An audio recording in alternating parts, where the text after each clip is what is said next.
देश की महिला बाल विकास मंत्री स्मृति ईरानी जी देश के सामने अपनी 10 साल की रिपोर्ट कार्ड पेश करेंगी, लेकिन वो करने में विफल रही, हिम्मत ही नहीं दिखा पाई। नेशनल फैमिली हेल्थ स्कीम सर्वे 5 कहता है कि अनीमिया में बच्चों में जो है 67% बढ़ोतरी हुई है।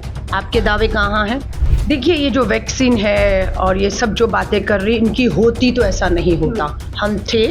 हमने जो महिलाओं के लिए, देश की आधी आबादी के लिए, गरीब मजदूर के लिए जो करना था वो इतिहास में दर्ज है।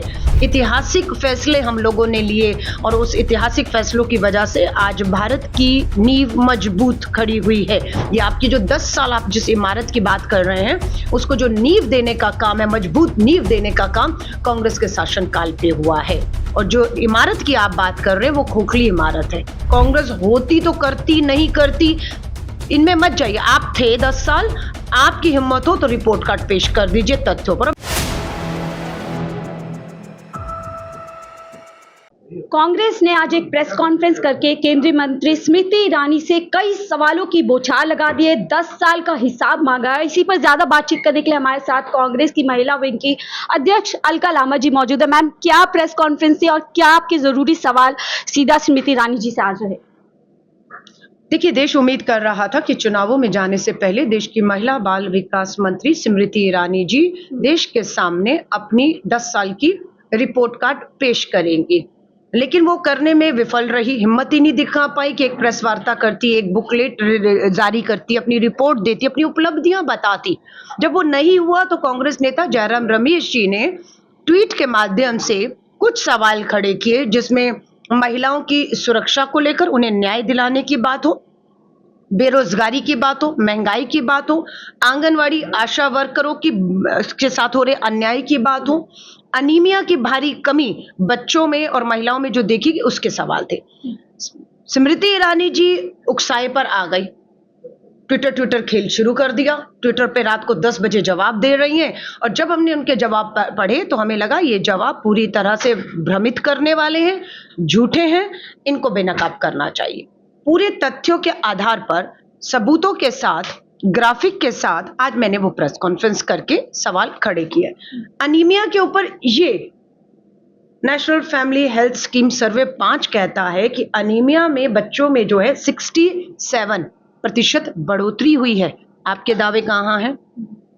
महिला बाल विकास मंत्रालय का जो बजट है, उन्होंने कहा बड़ा है। हमने आंकड़े पेश कर दिए कि हमारे 2013 से 14 तक और आपका अभी 23 से 24 के अंत तक हमारा बजट महिला बाल विकास का 5,000 करोड़ आपसे अधिक रहा है। दूसरी बात, आपके 10 साल में जो बजट की बढ़ोतरी है वो 3% को छुई थी और हमारे समय पर हर साल बजट में, महिला बाल विकास बजट में 20% की बढ़ोतरी हुई है। इन्होंने कहा कि कोविड में हमारी जो आशा वर्कर थी, आंगनवाड़ी बहनों के साथ अन्याय हुआ है, कोरा झूठ है। बोला 50 लाख रुपए का जीवन बीमा लाभ मिला है। हमने जब संसद में इनसे सवाल पूछा कि आपके पास इन बहनों का, आशा वर्कर, आंगनवाड़ी जो कोविड में अपनी जान को दांव पे लगाकर थी, लोगों में मौत के मुंह में चली गई, उनके आंकड़े हैं, उनकी जानकारी, एड्रेस, नाम है। तो पार्लियामेंट में खड़ी होकर स्मृति ईरानी जी का यह जवाब था कि सरकार के पास आंगनवाड़ी वर्कर का जो कोविड से जिनकी मौत हुई, किसी तरह का कोई आंकड़ा, कोई जानकारी नहीं है। हमें इसमें भ्रष्टाचार दिख रहा है, यानी कि कागज पे आपने आंगनवाड़ी वर्कर दिखाई, उनकी मौत दिखाई और उनको मुआवजा दे दिया। पार्लियामेंट में तो आपने कहा था आपके पास इनका कोई जवाब नहीं।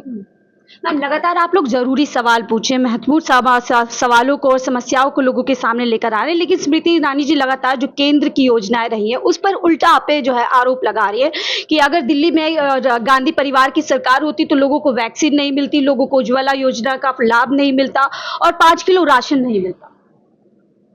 देखिए, ये जो वैक्सीन है और ये सब जो बातें कर रही, इनकी होती तो ऐसा नहीं होता। हमने जो महिलाओं के लिए, देश की आधी आबादी के लिए, गरीब मजदूर के लिए जो करना था वो इतिहास में दर्ज है।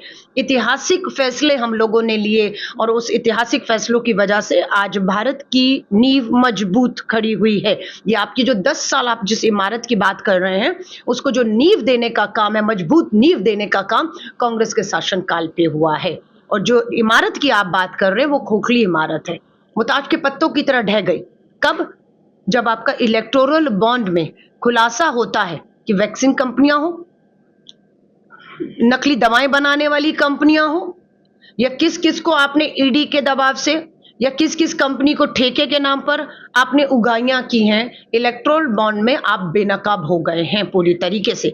इन सब चीजों के आपके पास कोई जवाब नहीं है। कांग्रेस होती तो करती, नहीं करती इनमें मत जाइए। आप थे 10 साल, आपकी हिम्मत हो तो रिपोर्ट कार्ड पेश कर दीजिए तथ्यों पर। और मैं पत्रकार साथियों से भी कहूंगी, खोजी पत्रकारिता होती थी। ऐसा नहीं कि हमने कुछ पेश किया छाप दिया, उन्होंने कुछ पेश किया छाप दिया। और आज अच्छी बात है, जयराम रमेश जी कांग्रेस नेता ने कुछ कहा है, वहां से स्मृति ईरानी ने कुछ कहा है। इन दोनों के बीच की सच्चाई जनता जानना चाहती है कि हम कंफ्यूज हो गए हैं। जयराम रमेश जी ने, कांग्रेस ने ये कहा और स्मृति ईरानी ने ये कहा, इन दोनों के बीच में सच्चाई क्या है? अब वो सच्चाई के लिए खोजी पत्रकारिता की, हाँ सच्चाई तो ये है कि 67% बच्चे कुपोषण एनीमिया के शिकार हैं। स्मृति ईरानी जी आप झूठ बोल रही हैं कि कोई एनीमिया का शिकार नहीं। स्मृति ईरानी जी आप झूठ बोल रही हैं कि आंगनवाड़ी और आशा वर्कर को आपने 50 लाख रुपए का जीवन बीमा उनके परिवारों को दिया है। आप झूठ बोल रहे हो क्योंकि आपके पास तो पार्लियामेंट में आपने का जानकारी नहीं है, है ना। सो बात ये है, लेकिन जनता अपने गिरबान में देख रही है। आंगनवाड़ी वर्कर, आशा वर्कर खुद ये जानती हैं कि उनकी जो आय की बात है 10% बढ़ी, पर अडानी की आय तो 30 गुना बढ़ गई। हमारी गारंटी है कि हम आएंगे तो आंगनवाड़ी, आशा वर्कर, हमारी मिड डे मील बहनों की जो भी उनके वेतन है उसको हम दुगना करेंगे। मैम, इसी से जुड़ा हुआ सवाल, आपने कहा कि आपने कुछ कहा, उन्होंने कुछ कहा और मीडिया ने कुछ और दिखा दिया। इसी से जुड़ा सवाल, आप लगातार नारी न्याय की बात कर रहे हैं, शक्ति की बात कर रही है, लेकिन खुद जब राहुल गांधी ने शक्ति को लेकर एक बयान देते हैं, उसको पूरा किस तरीके से प्रधानमंत्री जी, मोदी जी उसको कैश कर लेते हैं और आप लोगों पर आक्रामक हो जाते हैं। देखिए, मैं फिर कहूंगी, सच्चाइयां क्या हैं? शक्ति, सच्चाई। आप किसी के शब्दों से खेलना, प्रधानमंत्री मोदी जी आपको खूब आता है। एक शब्द से खेल जाइए, उसको मुद्दा बना दीजिए, शब्द को मुद्दा बना दीजिए, और ये मुद्दे नहीं बन पाते सिर्फ इसी वजह से क्योंकि आप एक शब्द के साथ खेलकर मुद्दा बनाते हैं। मकसद ये होता है कि इस बड़े मुद्दों से ध्यान भटका दें, इस पे सवाल ना आए और इस पे जवाब आपको ना देना पड़े। लेकिन ये सवाल खड़े हुए हैं, क्या साक्षी मलिक शक्ति नहीं है? पूछना चाहते हैं उस शक्ति के साथ अन्याय हुआ या नहीं हुआ? अन्याय करने वाला ब्रजभूषण आपका सांसद है या नहीं, पूछना चाहते हैं। संदीप सिंह आपका हरियाणा में मंत्री है, एक शक्ति ने ही आरोप लगाया यौन उत्पीड़न के, शक्ति को न्याय मिलना चाहिए या नहीं मिलना चाहिए?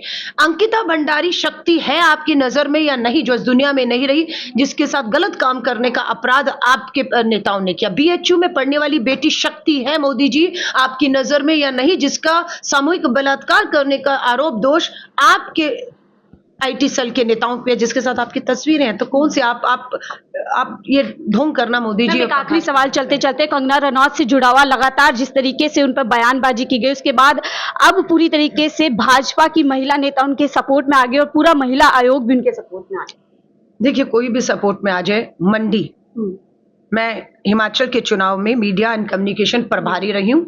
मंडी की एक विधानसभा में हम लोग गए, हमने काम किया, परिणाम कुछ भी हो, लेकिन इन्हें मंडी कतई भी स्वीकार नहीं करेगा। आप थोड़ा इंतजार करिए, हमारे उम्मीदवार की घोषणा होने दीजिए, उसके बाद सिर्फ अपने बयानों की वजह से वो सुर्खियां बटोर सकती हैं, पर मंडी जिस सरकार को उन्होंने हिमाचल में बनाया है, सरकार तो कांग्रेस की है ना, उसको स्थिर 5 साल तक देखना चाहता है और उसे ताकत देना चाहता है। स्वाभाविक है। मंडी बाई इलेक्शन जब हुआ था, भाजपा का सांसद था, बाई इलेक्शन हुआ, हम वो जीते, और अभी भी ये चुनाव मंडी हो या हिमाचल की चारों हमारी लोकसभाओं में कांग्रेस चारों जीतने जा रही है।